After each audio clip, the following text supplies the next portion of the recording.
ఈ బిజినెస్ ఏదైనా మీ ఊర్లో ప్రమోషన్ చేయాలంటే అది సుమన్ టీవీతోనే సాధ్యం. ఇప్పుడే సంప్రదించండి. హత్య చేయడానికి పెళ్లి చేస్తారా సార్? గొంతుకి ఉరితాడేసిండ్రు, చంపేసిండ్రు. నా పిల్లగాన్ని చంపడానికి ఏముండే? ₹1,00,00,000 ఇస్తామని, ₹1,00,000 ఇస్తామని.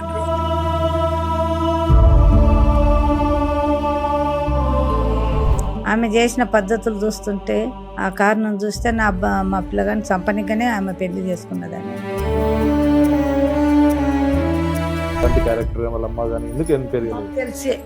తెలిసింది క్యారెక్టర్ మంచిది కాదని తెలిసింది.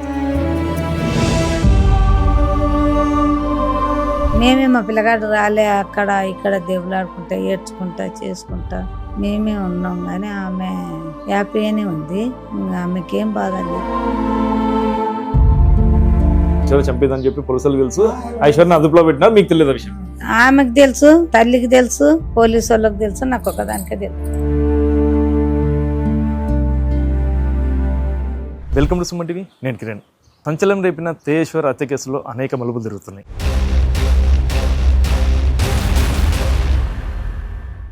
అయితే తేజేశ్వర్ని హత్య చేయనికనే ఐశ్వర్య పెళ్లి చేసుకుందని చెప్పి తెలుస్తుంది.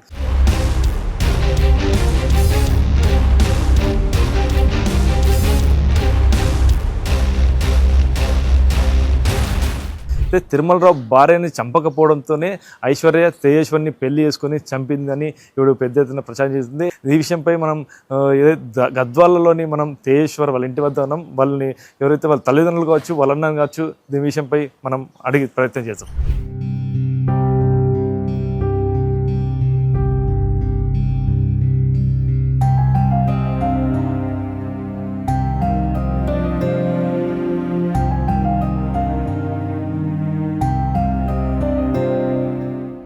ప్రస్తుతం మనం తేజేశ్వర్ వాళ్ళ ఇంట్లో ఉన్నాం. వాళ్ళ తల్లిదండ్రులు ఉన్నారు, వాళ్ళని అడిగి తెలుసుకున్నాం తేజేశ్వర్ ఎలా హత్య కాబడినారు, అయితే తేజేశ్వర్ ఎలా ఉండేవారు, ఎలా మమ్మకమై ఉండేవాళ్ళు, ఎలాంటి వాడు కూడా తెలుసుకునే ప్రయత్నం చేస్తాం. చెప్పండి, మీ కుమారుడు తేజేశ్వర్ హత్యకు గురయ్యాడు, అయితే ఏం భావిస్తున్నారు? ఈ హత్య గల కారణం అనేది బైకనే హత్య చేయడానికనే పెళ్లి చేసుకుంది అనుకుంటున్నారా ఐశ్వర్య? హత్య చేయడానికి పెళ్లి చేసుకోవడానికి ఎవరన్నా హత్య చేయడానికి పెళ్లి చేస్తారా సార్?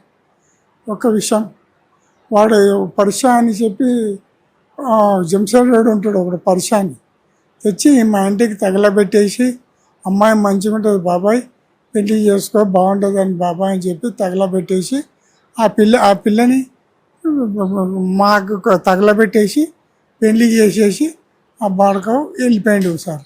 వెళ్ళిపోయిన తర్వాత మళ్ళా ఆ పాప వెళ్ళిపోయింది, ఇంట్లోకి వెళ్ళిపోయింది. అంటే ఇంట్లోకి అంటే వెళ్ళిపోయింది అంటే మొత్తం టోటల్గా వెళ్ళిపోయింది. మన కర్నూలు జిల్లా అన్ని విడిచిపెట్టి ఆమె ఎక్కడ పోయింది? కర్నూలు పోయింది. కర్నూలు చెన్నై పోయింది.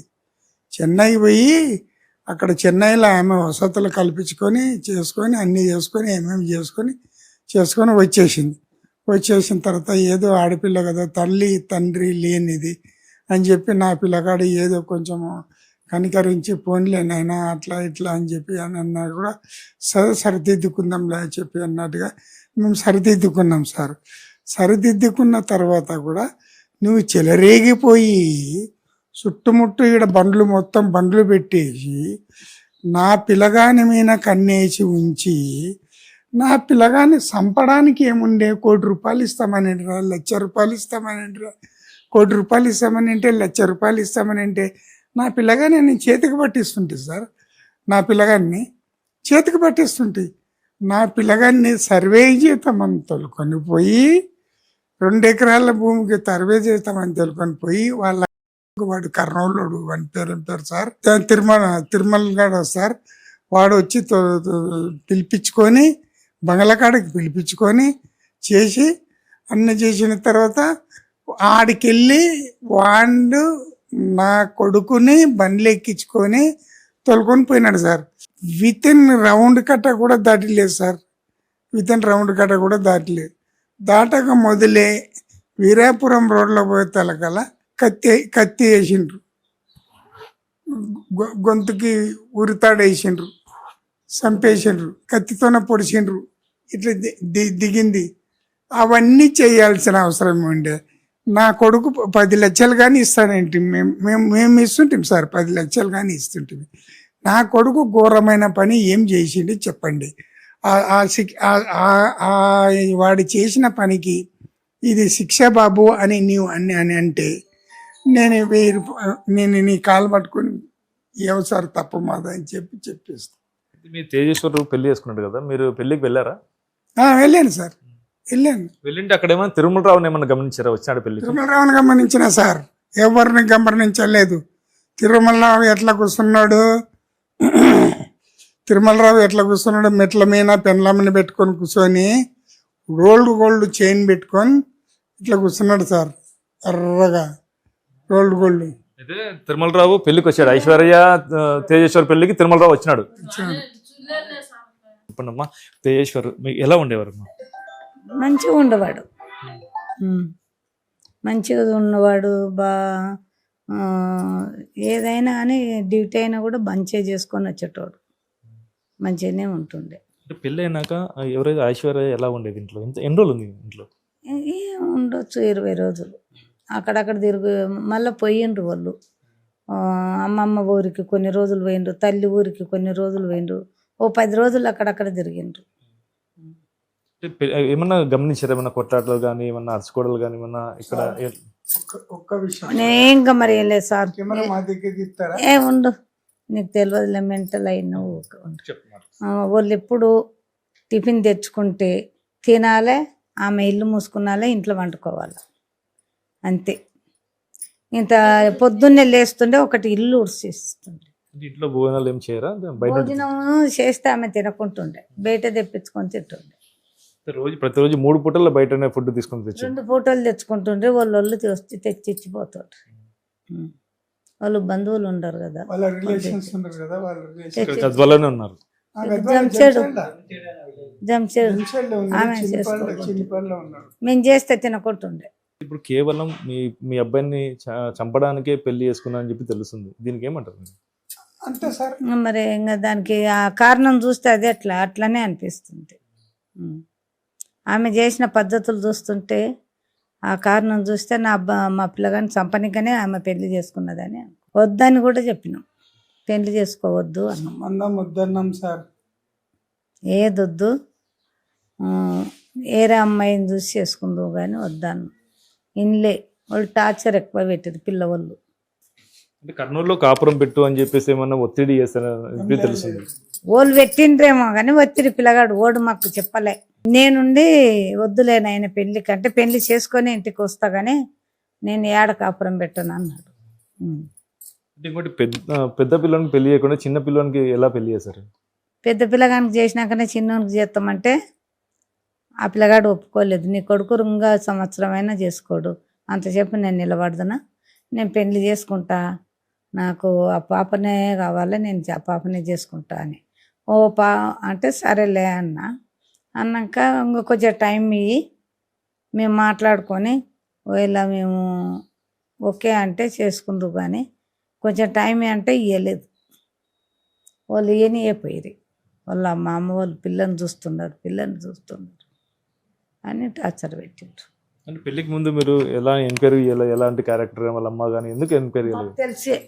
తెలిసింది క్యారెక్టర్ మంచిది కాదని తెలిసింది కానీ మేము ఇంకా మా మనసులోనే పెట్టుకున్నాం, ఎవరితో అనలే. ఉన్నప్పుడు తరచూ ఫోన్ మాట్లాడడం, ఏమన్నా 2000 ఫోన్ కాల్స్ మాట్లాడేది అనేది తెలిసింది. ఇల్లు మూసుకొని మాట్లాడుతుండే, అమ్మ అమ్మ అమ్మ అమ్మ అనుకుంటూనే ఉంటుండే. కానీ అబ్బాయితో మాట్లాడేది మాకు తెలియదు, అమ్మనే అంటుండే కానీ అబ్బాయితో మాట్లాడేది మాకు తెలియదు. అంటే గంటలు మాట్లాడుతుండే, పొద్దుగాల నుండి సాయంత్రం వరకు మాట్లాడు. మీరు ఎప్పుడు అడగలేదు ఎందుకు ఇంతసేపు మాట్లాడతామని? నేను అడగలే సార్, అడగొద్దు అన్నాడు మా బాబు. ఆ పాప దగ్గరికి ఏమి వెళ్ళొద్దు, మాట్లాడొద్దు, ఆమె ఇష్టంలే, ఏమైనా ఫోన్ వస్తే మాట్లాడతాడో, వాళ్ళ అమ్మతోనే మాట్లాడుతుంది, చేస్తుంది, మళ్ళీ బాధపడుతుంది, మళ్ళీ మిమ్మల్ని ఏమన్నా అంటే మళ్ళీ మీరు బాధపడతారు, ఆమెని ఏమనొద్దు అండి అని అన్న. ఎవరైతే ఐశ్వర్య ఉందో మీ కోడలు తప్పిపోయినప్పుడు, మిస్సింగ్ కంప్లైంట్ ఇచ్చినప్పుడు ఎలాంటి కూడా అంటే సంతోషంగానే ఉంది అని అంటున్నారు? సంతోషమే. హ్యాపీగానే ఉంది, బాధలా లేదు. సీరియస్ రాని మేం బాధపడుతున్నాం కానీ ఆమె హ్యాపీగా ఉంది, బాధ లేదు ఆమెకు. మేమే మా పిల్లగాడు రాలే అక్కడ ఇక్కడ దేవులాడుకుంటా ఏడ్చుకుంటా చేసుకుంటా మేమే ఉన్నాం కానీ ఆమె హ్యాపీగానే ఉంది. ఇంకా ఆమెకేం బాధ లేదు. మా పిల్ల పోలీస్ స్టేషన్లో ఐశ్వర్యాన్ని పోలీస్ స్టేషన్లోనే ఎంక్వైరీ చేస్తాము, మీరు పోండి వెళ్ళిపోండి అని చెప్తే మీరు ఐశ్వర్య ఎందుకు వదిలిపెట్టుకోవాలా ఆ పాపాని ఒకటే వదిలిపెట్టాను అని చెప్పి మీరు చెప్పారంట. అవి చెప్పిన ఆడ ఏమో ఏం జరగలేదు కానీ నాకు తెలియలేదు. ఈ అమ్మ చంపించిందని తెలియలే. నాకేది తెలియదు. నన్ను 2 మాటలు అడిగిండ్రు, కరెక్టే చెప్పిన. వాళ్ళు ఇంకా నీ బయటకు పోమన్నారు, ఆయమని పిలిచిండ్రు, అడిగినాక కూర్చోవాలి మీరు ఎస్ఐ వచ్చేంత వరకు అప్పుడే వెళ్ళకూడదు అంటే, సరే సార్ ఎంతసేపు అయినా సరే నేను కూర్చున్నగలుగుతా, నా కొడుకు కొరకన్నా నేను కూర్చుంటా అని కూర్చొని ఇంకా సాయంత్రం రాత్రికి 7-8 అయ్యింది. అప్పుడు తోలుకొచ్చిండ్రు, నన్ను తోలుకొచ్చి ఇంటికాడ వదిలిపెట్టిండ్రు. ఎక్కేటప్పుడు ఏంది, కారు ఎక్కేటప్పుడు అమ్మాయిని కూడా తోలుకపోదుమా ఎట్లా అని అడిగిన. అంటే ఎస్ఐ సారు నా ఇమ్మడి వచ్చేటోళ్ళు కానిస్టేబుల్ ఎస్ఐలో కానీ వాళ్ళుండి వాళ్ళ అమ్మని తోలుకొని వస్తామమ్మా, వాళ్ళ అమ్మ వచ్చింది అంటుండవు కదా, ఆమెకు తోడు వాళ్ళ అమ్మని తోలుకొని వస్తావు, నీవు ఇంటికి వెళ్ళిపో, నువ్వు ఎక్కువ కూర్చున్నట్టు అట్లా లేవు అని చెప్పింది. ఐశ్వర్యని పోలీస్ స్టేషన్లో పెట్టుకున్నారు. ఆమెను ఆడబెట్టుకొని వాళ్ళ అమ్మని వచ్చి తోలుకొని పోయిండ్రు. వాళ్ళ అమ్మ తొలగిపోయింది. అంటే అప్పటికి తెలియదు, పోలీసులకు తెలుసు ఐశ్వర్య చంపేదని చెప్పి పోలీసులకు తెలుసు, ఐశ్వర్యని అదుపులో పెట్టినారు, మీకు తెలియదు విషయం? ఆమెకు తెలుసు, తల్లికి తెలుసు, పోలీసు వాళ్ళకి తెలుసు, నాకు ఒకదానికే తెలియదు. అయితే తేజేశ్వరిని హత్య చేసినాక మీ పక్కనే ఐశ్వర్య పడికింది, ఎలాంటి అనుమానం లేకుండా పడికిందంట, నిజమేనా? అవు నిజమే. టక మాట్లాడింది సార్. అప్పుడు ఏమైనా అనుమానాలు ఏం రాలే, అనుమానాలే రాలే, మంచి పిల్లనేమో అనుకున్నా నేను. ఎప్పుడు రాలేదని మీ దగ్గర ఏం బాధపడలే నా దగ్గర. మీరు బాధపడుతుంటే ఓదార్చడం కానీ అటైం జరిగింది? ఏం జరగలేదు, ఆమె రూమ్ లోనే ఉంది, బయటికి వెళ్ళలే.